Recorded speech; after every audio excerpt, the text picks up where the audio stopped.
السلام علیکم پیارے بچوں، آج کی جو کہانی ہے وہ بہت ہی مزے کی ہے۔ بالو اور لومڑی۔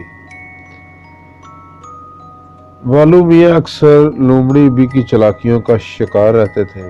آج بھی ایسا ہی ہوا۔ بی لومڑی نے اطلاع دی کہ ادھر جھونپڑی میں نئے سیاح آئے ہیں، ان کے پاس شہد کے جار ہیں، تمہارے تو مزے ہو جائیں گے۔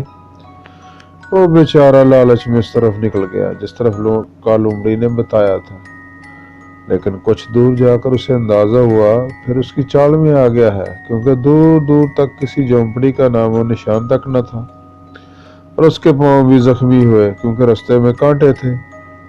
آج اس کو لومڑی پر بہت غصہ آیا اور اس نے ارادہ کیا اب وہ اس سے ضرور بدلہ لے گا۔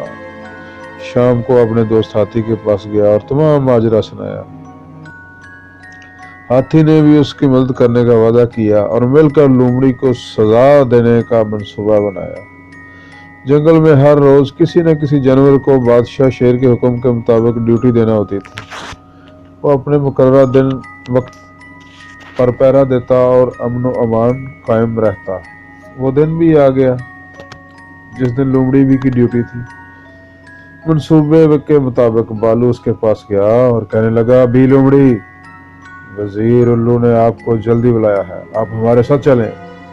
ہاتھی نے بھی یہی دہرایا اور بتایا کہ بادشاہ سلامت بھی وہی ہیں، میری تو آج ڈیوٹی ہے، میں کیسے اپنی جگہ چھوڑ کر جاؤں۔ بالو نے کہا، آپ کی مرضی، میرا فرض تھا آپ کو بتانا، آپ جانے اور بادشاہ سلامت۔ یہ کہہ کر دونوں وہ چلنے لگے۔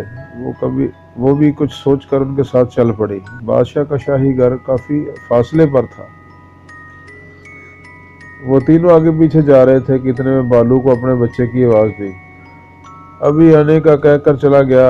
ہاتھی بھی پیاس کا بہانہ کر کے دوسری طرف مڑ گیا۔ بھی لومڑی بھاگتی جا رہی تھی کہ اس کو شیر کی داڑ سنائی دی۔ جب اس نے غور کیا تو آواز اس طرف سے آ رہی تھی جس طرف سے اس کی ڈیوٹی تھی۔ اس کو ساری بات سمجھ آ گئی کہ وہ بیوقوف بن چکی ہے، اب اس کو سزا ملنی تھی۔ اس سے پہلے کہ کوئی اسے بلانے آتا وہ خود ہی بادشاہ کے سامنے پیش ہو گئی۔ اب اس کی کوئی چلاکی کام نہیں آتی تھی اور نہ اس کی کسی بات کا یقین آتا تھا۔ بادشاہ شیر نے اس کی لاپرواہی پر اس کو سخت الفاظ میں ڈانٹا اور سزا تجویز کی کہ اب اس کو پورا 1 ماہ ڈیوٹی دینا ہوگی۔ یہ سن کر لومڑی بھی کے ہوش اڑ گئے۔ بادشاہ کے جانے کے بعد بالو اور ہاتھی درخت کے پیچھے سے آمنے سامنے آئے اور یک زبان ہو کر بولے، اب مزہ آیا دوسروں کو تنگ کرنے کا انجام کتنا برا ہوتا ہے۔